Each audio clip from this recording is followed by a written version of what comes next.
All right.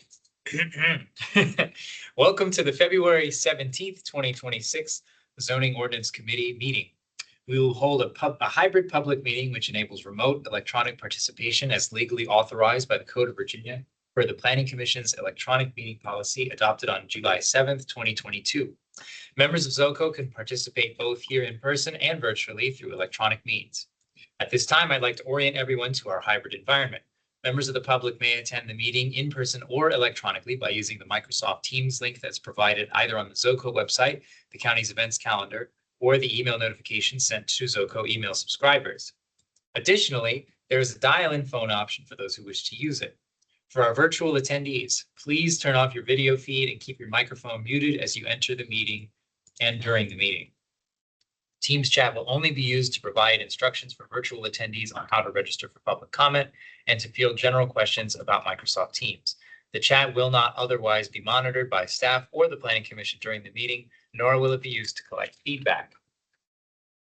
Unlike the Planning Commission's regular meetings, ZOCO agenda items are not public hearings. Therefore, time for public comment is provided at the ZOCO chair's discretion and only for items on ZOCO's agenda.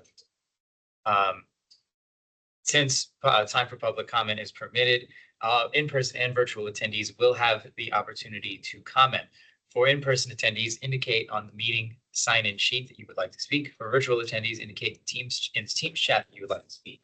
Your name will be added to the speakers. As a reminder, you can always provide written comments via the link provided in the Teams chat and on ZOCO's website. All written comments will be shared with the Planning Commission and posted to the ZOCO page for public viewing. All comments received as of noon today have already been shared with ZOCO. I will call for speakers at the start of our meeting, and Mr. Rogers will let me know if any virtual attendees would like to speak. Members of the public attending virtually will speak first, followed by in-person attendees. When virtual attendees are called upon to speak, you must unmute yourself by clicking the microphone icon located on your command bar. The moderator does not have the ability to unmute you. Lastly, this is a public forum. Today's meeting will be recorded and posted to the county website. All information associated with today's meeting, whether written or spoken, is subject to the Freedom of Information requirements. Okay, so with that out of the way, we will move to the public comment. I don't think we have any. It's your meeting, Mr. Chair. So I'm hitting the chat right now. Right. The members of the our virtual attendees have heard you invite them if they'd like to share public comment. We have one in-person attendee, and so members of the public who are attending, they can indicate in the chat if they'd like to provide some public comment to you and your colleagues. Yeah, so I take it we don't have any virtual ones. Yeah. If they come in later, if they come in later, they're welcome. We can add some comment time on the back end, but otherwise, Mr. Russo, would you like to go ahead? Oh, I don't have any public comment. Oh, no public comment? Now it's just more of a educational. Educational, okay. All right, well, if there are no public comments here, I guess we can go right into the first agenda item. Thank you very much, Chair Steiner. Going to present in Teams. There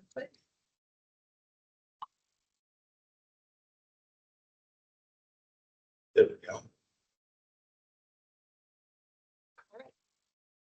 So much. My name is Jill Hunger. I'm with the Department of Community Planning Development, and I'm joined here with Debbie Albert to present to you on strategic amendments to sign regulations, and this is phase 2.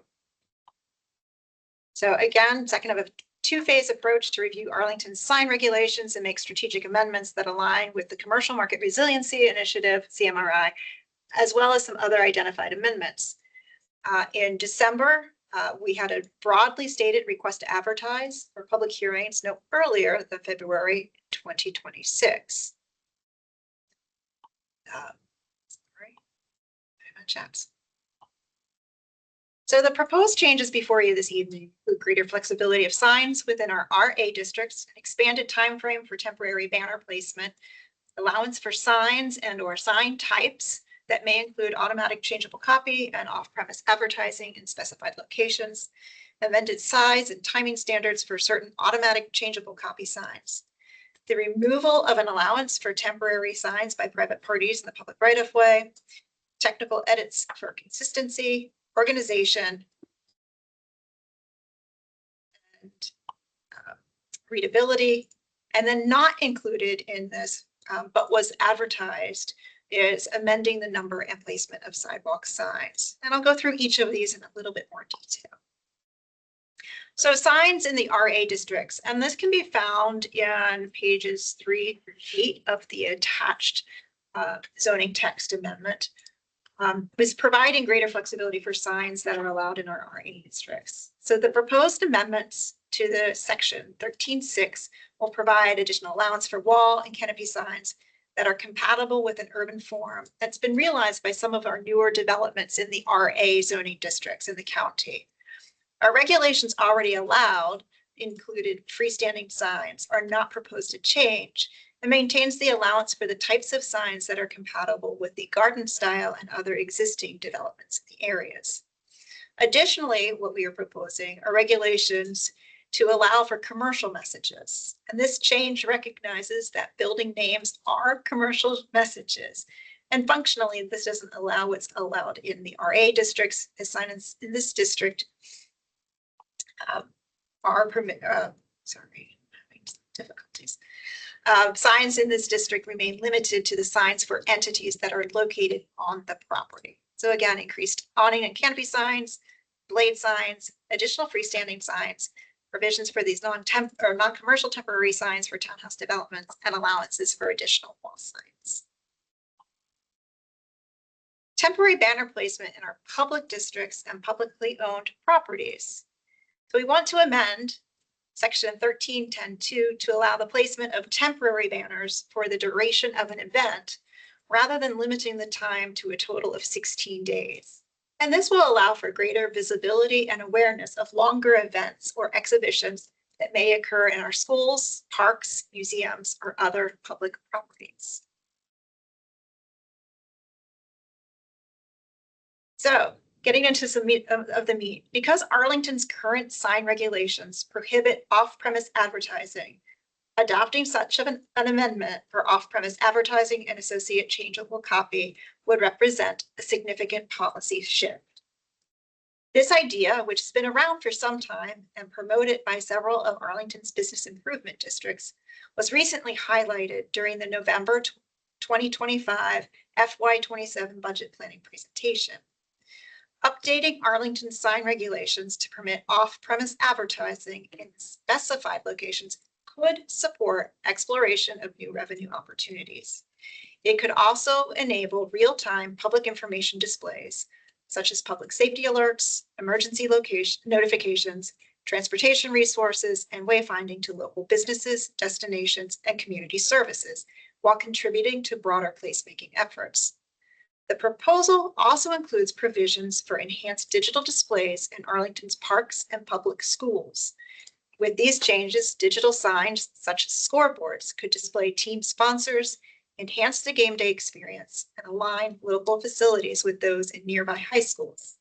Section 13.10.6D is proposed to be amended to allow for additional allowances for signs for athletic fields in schools and parks, provide for up to 2 signs that accommodate commercial messaging, including off-premise advertising and changeable copy elements, and have standards to ensure signs are not legible from any public right-of-way outside of the property.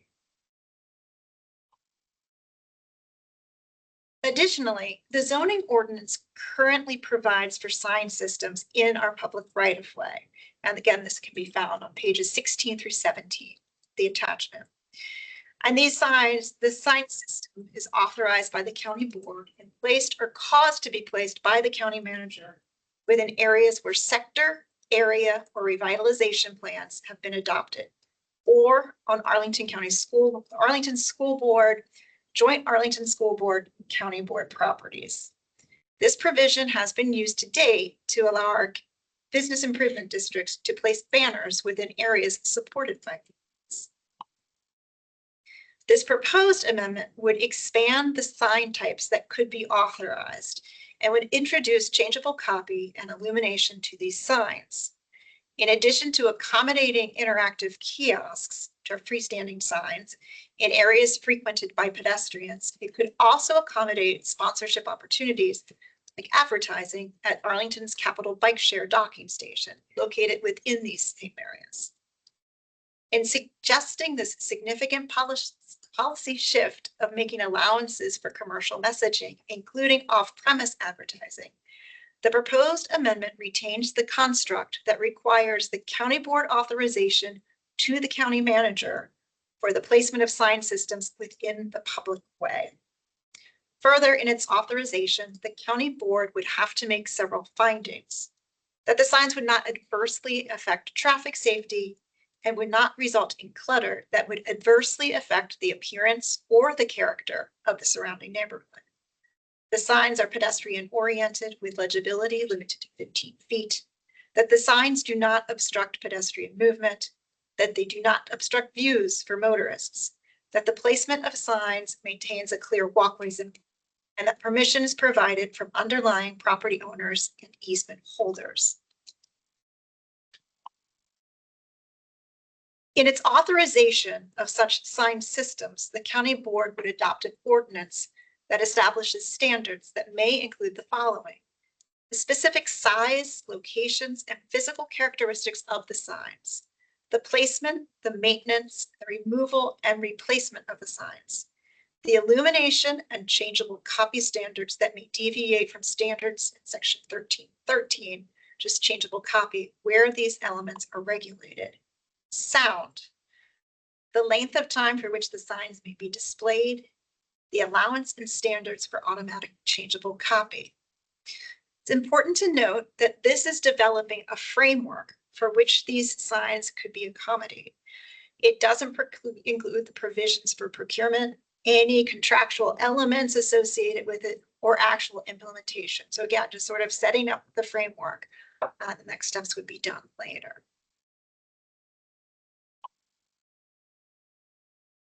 We're talking about automatic changeable copy. There's another change that we are proposing, and this would increase the size for signs that have been installed, for signs that change copy only once a day. And right now they're at 12 square feet, and we're proposing a 60 square foot size change. And the idea is that there's been an increased use of LED or other technology in the fabrication of these signs that allows for easily changeable copy.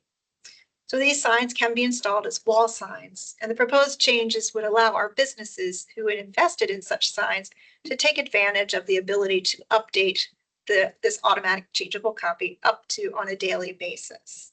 These proposed amendments also include editing for clarity by shifting introductory language in the section to a lettered regulation. As I had mentioned earlier, we're not recommending any proposed changes to regulations pertaining to sidewalk signs. Just so everybody is aware, our current regulations are generally one sign per public entrance, that they have to be self-standing, that they're displayed during our business hours, maintain 6 feet of clear walkway, and that there's no lighting or changeable copy. To obtain a broader range of feedback, we also specifically included some questions about sidewalk signs in an online engagement that was included as part of the outreach. With 780 responses, 68% responded they are very comfortable with Arlington sidewalk signs. With over 450 individual comments provided as part of the online engagement, we recognized there was a more nuanced opinion about sidewalk signs, that they should be maintained to ensure accessibility, that there needs to be appropriate removal of sidewalk signs when businesses are closed, and we need to have continued enforcement and accountability around the existing regulations. In addition, we also reviewed county policy related to design and use of public sidewalks and other public areas, including the pedestrian element of the master transportation plan, the Vision Zero toolbox, specifically sidewalks, and various sector plans with streetscape standards. Staff proposes, after this review and analysis, that providing additional sidewalk signs is not compatible with the various plans and the competing interests within the confines of a sidewalk. So moving forward, so based on findings and analysis, staff is recommending removing allowance for temporary signs placed by private parties in the public right-of-way, often thought of as median signs. This is in pages 17 through 19. The following slides will walk you through our analysis. First, there are currently 3 types of signs regulated by our zoning ordinance, and these signs are described on this slide. There are 31-day signs. Again, these are typically associated with our political signs and placed prior to the election. We have 7-day signs. Again, these are oftentimes referred to as lost dog signs or neighborhood meeting signs. And finally, our commercial signs. Again, these are permitted on weekends and holidays, and often more for the house for sale, open house, or yard sale. Again, this slide sort of lays out the regulations, examples of them, and the various constituencies associated with the signs. We wanted to do a little bit of a deeper dive into sort of what's going on with these median signs. So while our zoning regulations are primarily enforced on a complaint basis, our zoning may also conduct proactive enforcement as issues are observed. Throughout the year, as enforcement staff are out conducting inspections, they may remove median signs that are not compliant with any of the 3 median sign types that I provided for you in the previous slide. The figure and the table on this slide show data for median signs removed by zoning enforcement from calendar year 2021 through 2025. So you can start to see that sign removal rises sharply each year around our scheduled elections and moderately around scheduled primary elections. That our early voting has expanded the period during which median signs are found and frequently in place, and that our ranked choice voting in Arlington may actually increase these number of candidates and thus the number of signs. So with more signs over a longer duration, there were concerns about litter and motorist distraction. So Vision Zero crash data from 2020 to 2025 shows that at least 1 in 5 fatal or severe crashes in Arlington involves driver distraction. In addition, the Transportation Safety Equity Analysis notes that crashes occurred twice the rate in equity emphasis areas, locations that closely align with areas with a high concentration of our vulnerable populations, as depicted in our Community Vulnerability Index map. Therefore, reducing the overall number of signs, which can become loose and contribute to road debris, is therefore an important strategy for minimizing potential litter, reducing visual distractions, and supporting efforts to eliminate traffic fatalities and serious injuries. So what did we do? We wanted to evaluate a range of alternatives for amending our regulations for median signs. So this slide presents the alternatives that we studied. So there were, in addition to removing the allowance for these certain signs by private parties in the right of way, we looked at eliminating the 31-day sign and the 7-day signs. We looked at eliminating the 31-day signs. We reviewed reducing the 31-day signs to 1 per median strip, and as an alternative to limit the median signs to certain locations, for example, specified zoning districts, certain road types, etc. And we looked through all of the different pros and the cons associated with that. Chair Sterner, if you want, I can sort of go through all of these, or keep moving forward. A little summary might Sure. be good, Sure. just for the record, but. So again, as the pros, a lot of times, whatever our goals were to reduce the number of signs. And by reducing the number of signs, we wanted to ensure that we're reducing the driver distraction. And as we saw, we also wanted to be able to reduce any litter associated with these. So in looking at the pros, we recognize that the recommended approach from staff is it does reduce the number of signs. We would actually eliminate this. It would simplify enforcement. It is sort of a one-size-fits-all. It moves all of the non-commercial speech to private property. And it simplifies the rules. So the cons are, this is a change for all of our stakeholders, and it could limit access to election and candidate information for residents with limited digital literacy.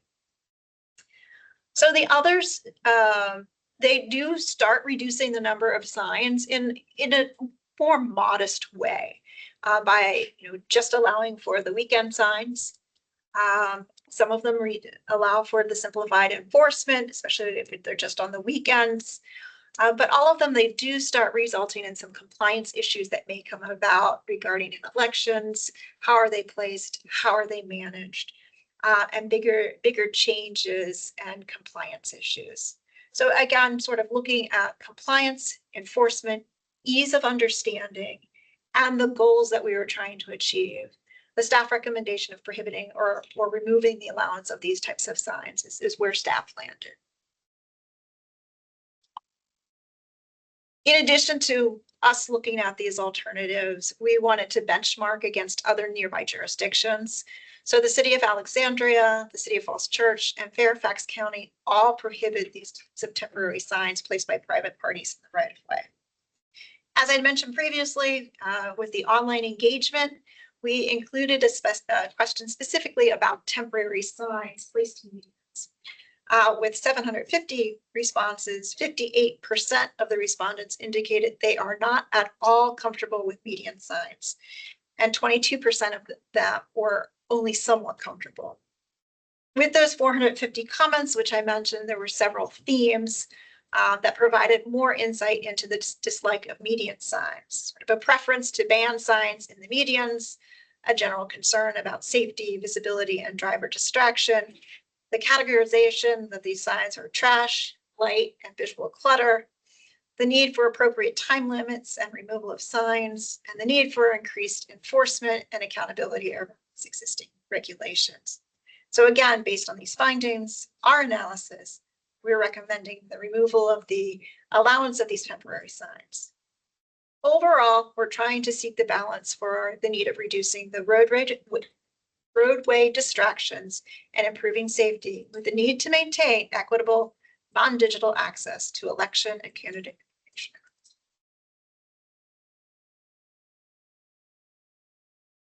In the proposed amendment, we do have some technical changes and corrections for consistency, organization, and readability. One specific edit corrected a revision included in the CMRI Phase 1 amendment, and that would align clearance for arcade signs with our standard vertical clearance policy. In all, these are strategic amendments. We will not be touching 10 sections of Chapter 13 of the zoning ordinance listed here. So in addition to our RTA in December and outreach to stakeholder groups, which included the Registrar of Elections, the Chamber of Commerce, NAIA, BID partnerships, we've also deployed an online engagement feedback form for signs. So the online feedback form posed 9 different questions to understand if current regulations for signs in outdoor public spaces, those sidewalks, medians, rights of way, parks, schools, et cetera, reflected our community needs and values. So in addition to that, we've also, like I said, talked to all of these and sort of outside, I think, regular. We distributed this zoning committee review of the draft amendment to several of our other commissions and stakeholders to ensure they have awareness.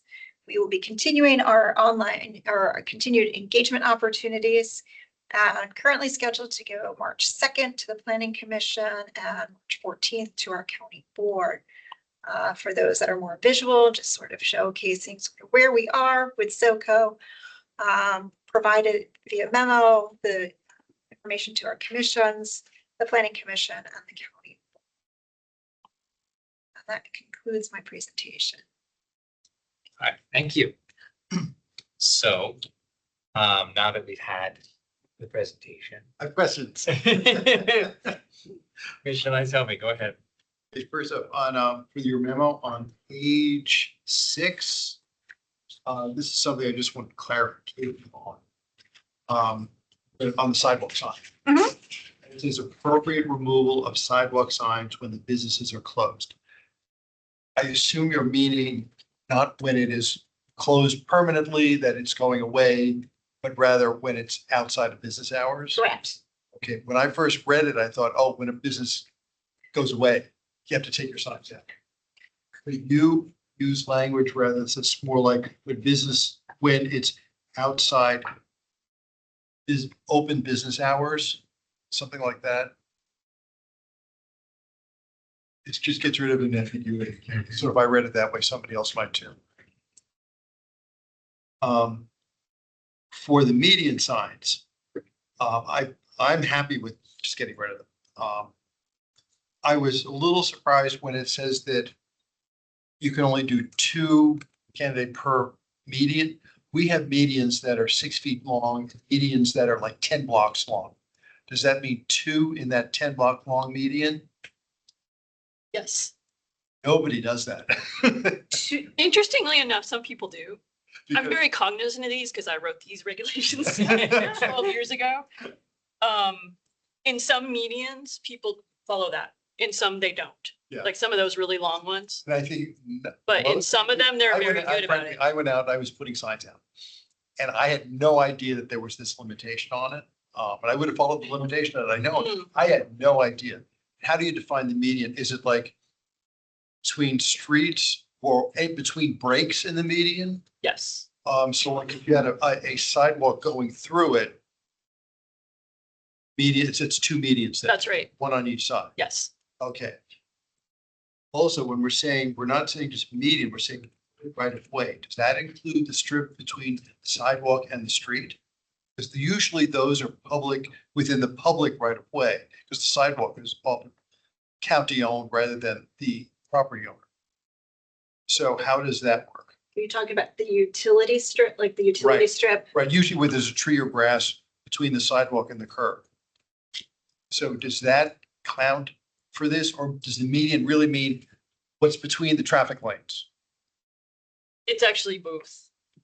Okay, 'cause Yeah. And I think it was actually one of the comments that we received afternoon today, which you may not have seen, noted the confusion between, we just like kind of colloquially call them median signs, but they are more than just median signs. Okay, They're, because yeah. that is not at all clear. Yes. and So I raised we need to make that more clear. It wasn't until after I read through it a few times, wait a minute. Yeah. It's not just me, they're saying public right of way. That's larger than a median. So, okay, good. So if you can clarify Yes, that, I yes. really, I think it's really important. Those are the 2 things that, and I want to confirm. There are utility poles, streetlights, all that sort of stuff in the public right of way. If somebody posts a lost dog thing on there, does that count on this?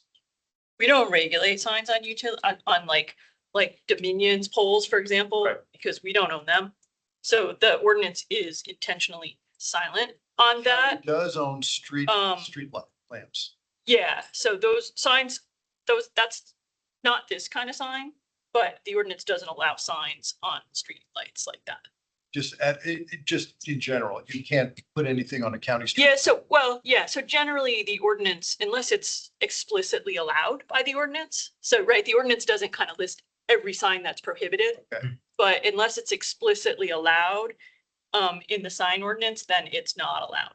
Because when I walk around the neighborhood, that's where the lost dog, the lost cat stuff goes. Yeah. They go on. Yes, Now, most neighborhoods, it's the utility pole because it's Yeah. wood. It's easy to put a Yeah. staple into it. yeah, Rather than the street lamp. Counties, but the street lamps are there. And sometimes, what I often will see is the county required notice, for notice of for a variance. Those actually beyond the street lamp because, where else are you going to put it? Because you have to do the public notice somewhere. yes. And some streets only have county-owned poles. Yeah, so I will say that the ordinance also has provisions for county government officials in the course of their regular government duties to place signs on public property. And that's a very broad, This is the homeowner or the business has to put those notice for the variance, that they're looking for a variance for a so actually, variance or for notice for a special use. we post those. You post The them? the county, yeah. I thought it. I thought that was something Yeah. that the individual had to do. Yeah. Okay, great. Oh, that's good to know. Okay. So again, that's clarifying. Great. Yeah, I just wanted to make sure that people aren't gonna get on a utility pole or something. I mean, again, we don't regulate the signs on utility poles because they're Right, not right, our. that's fine, 'cause- If you put a sign on a street light, you know, Theoretically, you could have to take it down. yeah, it could be taken down. It doesn't matter what the sign is. It's no signs period allowed on county. That's right. poles. Yeah, yeah. And I will say, we have 4 zoning enforcement staff. The majority of our zoning enforcement is complaint based. But if they see, as Jill mentioned in the presentation, as they see things, that they may take down signs that are not allowed. I'm fine with that. I just wanted to make Yeah. sure it's clarified. People understand it's gonna, that's all. Okay, yeah, those are my questions. All right. Any other comments? Just taking it in. Yeah, okay, I have one Sure. clarifying question that, again, for the record. So for the lost dogs, the political candidates, what sort of alternatives exist now where they can, if they can't, like, what do candidates or people with lost dogs in Alexandria do? If they can't put their signs in the public right away? So again, this is something that we're struggling with because a lot of this information has shifted to more of a digital footprint. And so it's kind of struggling because, people that may have little to no digital literacy, those actually our numbers are going down and we do have a digital equity initiative to try to help people with digital literacy, but we realize there might be a gap. But it doesn't preclude anybody from putting signs on private property. That can occur. But I will say a lot of it, speaking from an owner of a dog that's gotten out before, it's amazing what Nextdoor, Right. Facebook, neighborhood pages, and there's like call boost and everything. There's, Right. yes, Right. and a telephone pole. Good If old it's utility pole. it's amazing though, usually if you push it out on sort of all of the digital oftentimes within hours, you'll Right. get the dog. But there's a challenge. Right, I mean, and I've seen this sort of play out with parking meters as well. You have this sort of like, oh, why can't we just have park mobile signs everywhere? Because there are a handful of people who don't know how to use a phone, don't have a phone.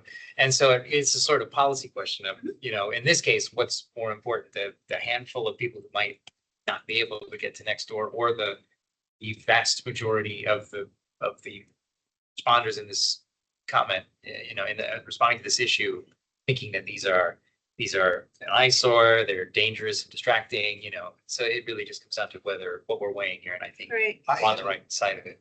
I would have been a lot more concerned a number of years ago about this. Yeah, After the last round, because I was active in politicking, whatever. yeah, And trying to put signs out and everything. And talking to the person who was sort of coordinated, they said, these signs, they're not a priority because the research shows they really don't do anything. They don't move the needle.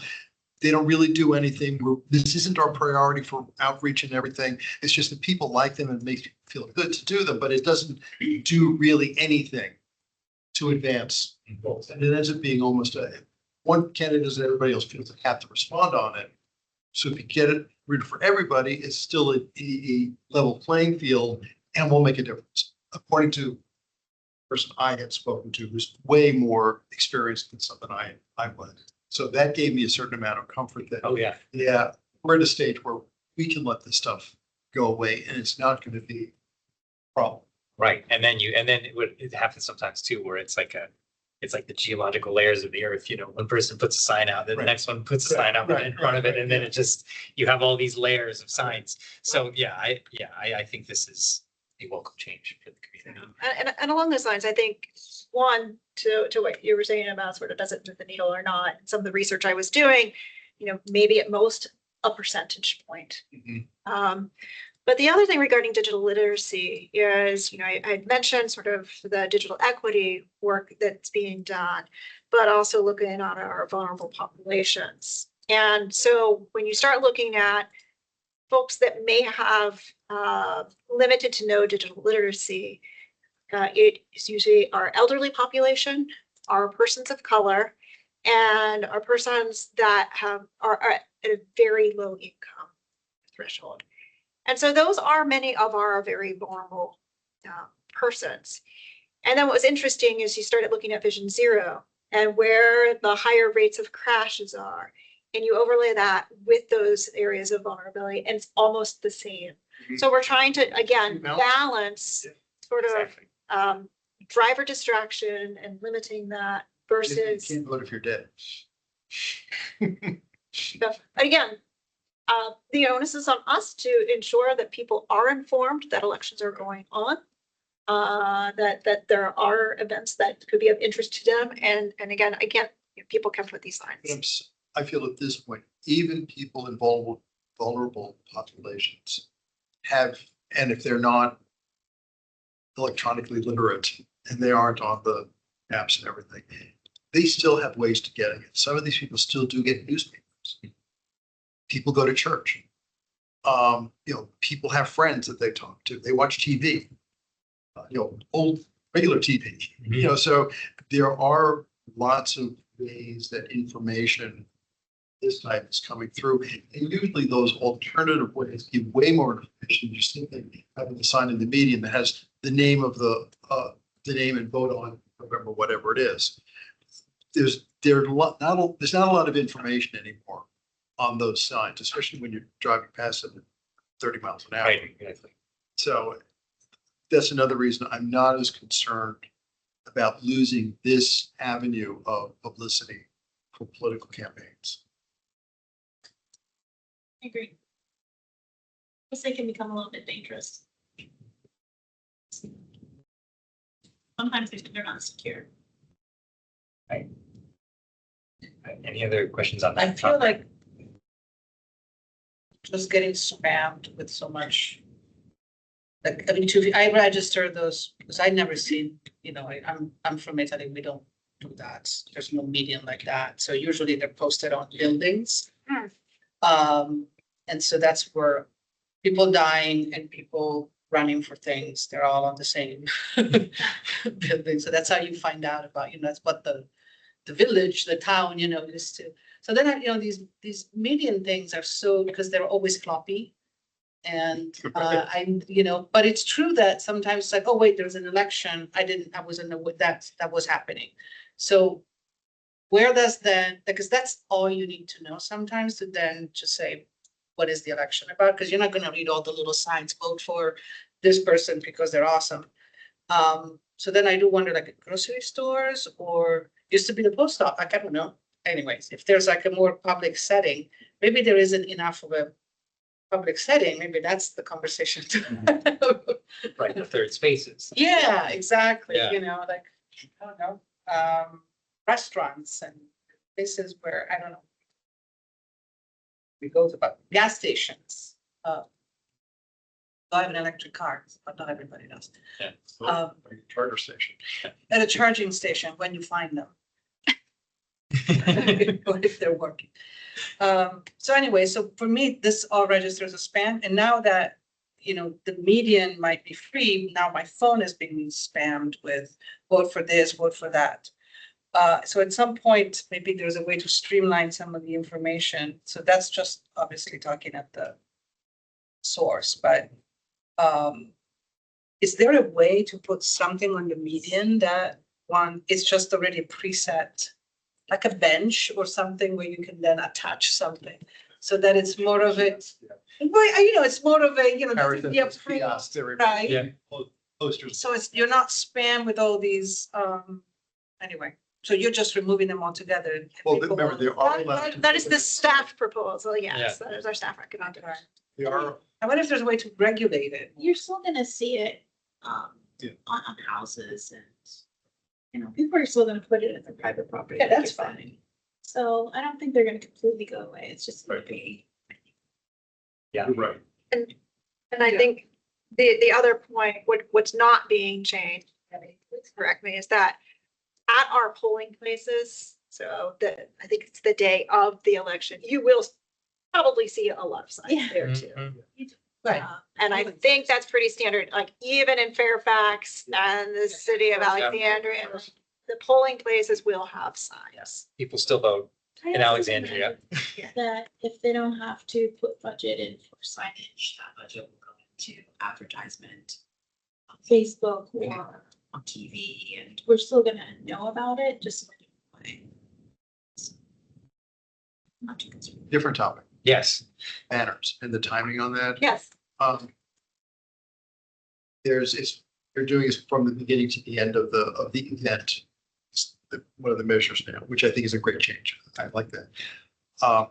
Example is Langston Boulevard Alliance is going to be having a pop-up art thing, the old Walgreens on Langston Boulevard, but it's not continuous. It's over 3 different weekends. So it's open for 2 days, then closed for 5, open 2 days, closed for 5, open for 2 days.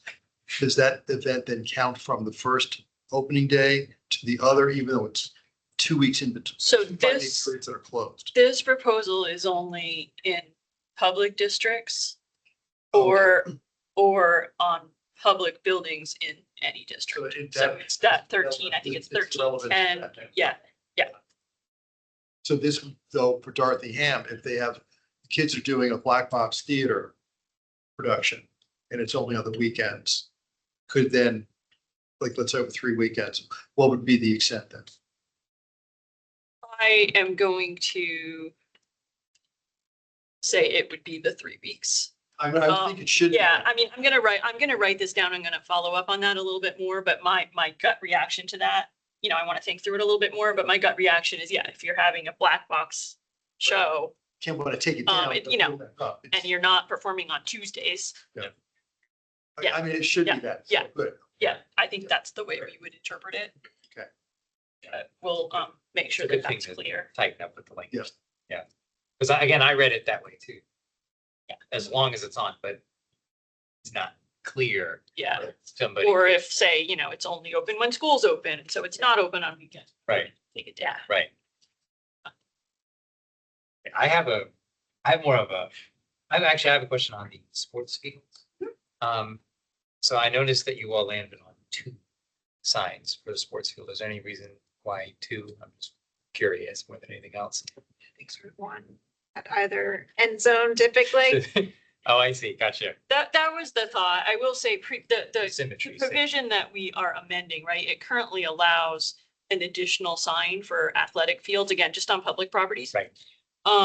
And there's no limit to the number of signs. Mhm. But with this amendment, we were adding video and sort of a lot more. Sure. And so it seemed appropriate to limit the number.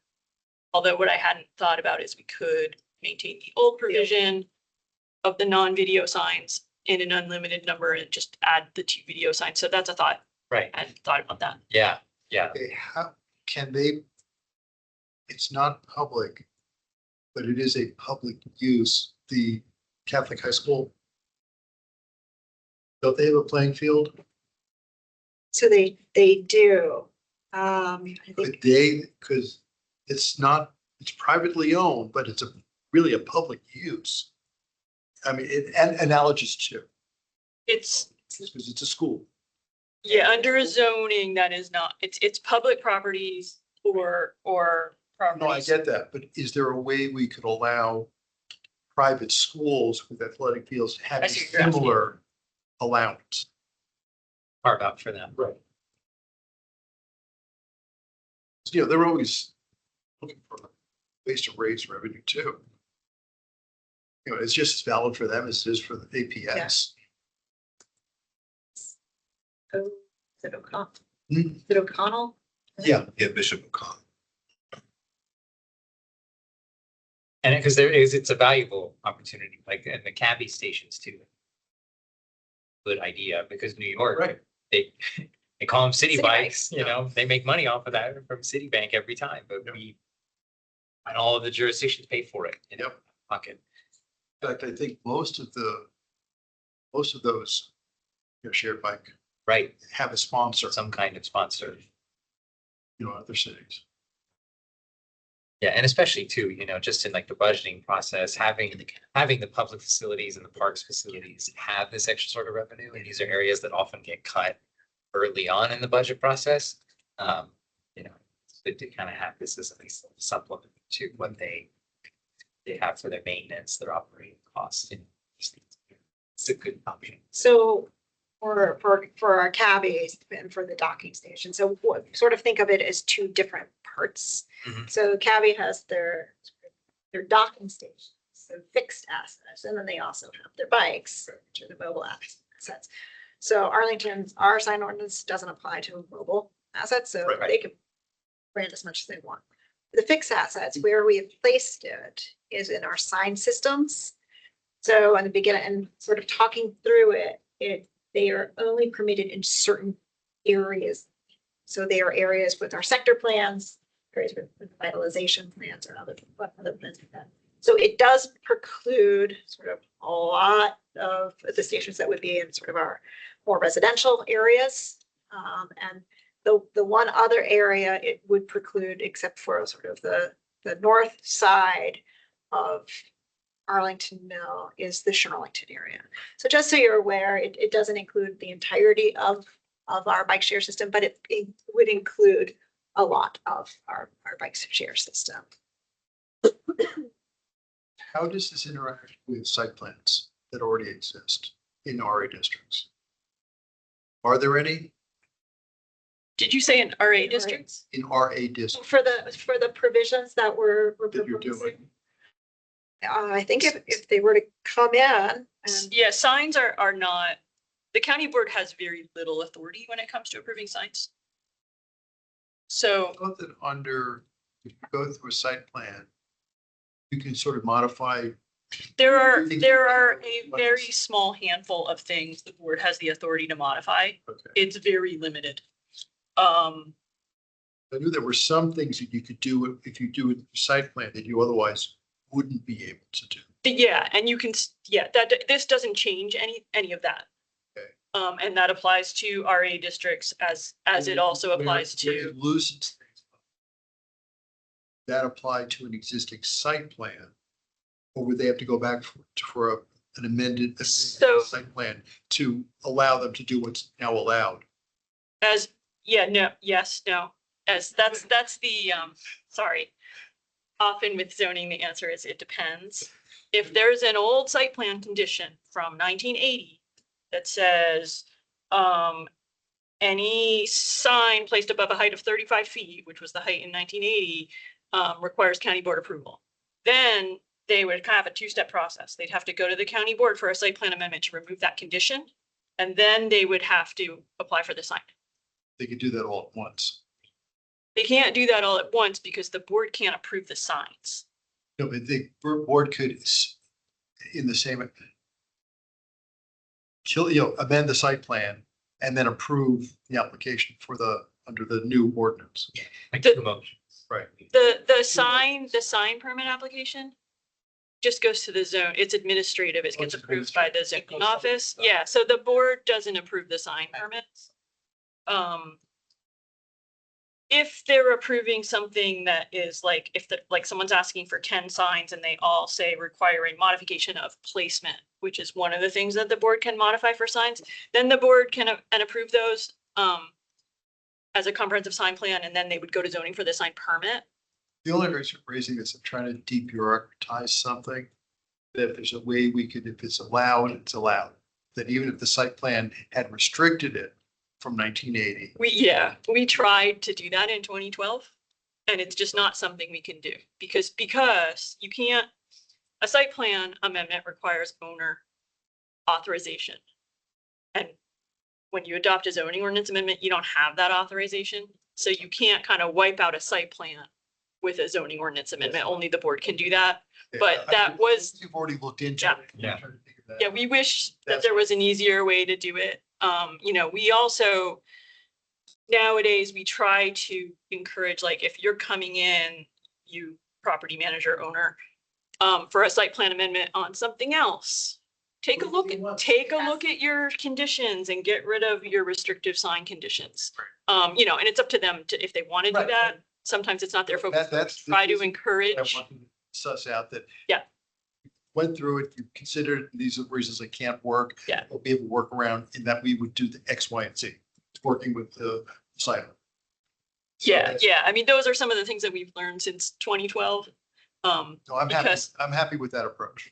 And I think we've also gotten a lot smarter with our site plan conditions and no longer are we conditioning signs in the site plan conditions. And if the site plan is silent on signs, they can just go ahead and file for a permit. They would, If the site, yes. Yes, If they, the site plan, yes, if the site plan silent on signs, they can do anything that Article 13 right. allows with I- just a sign. Retro. permit. Some signs require a comprehensive sign plan, but that's also administratively approved by the zoning administrator. Oh, good, good. So that was like the big change in 2012.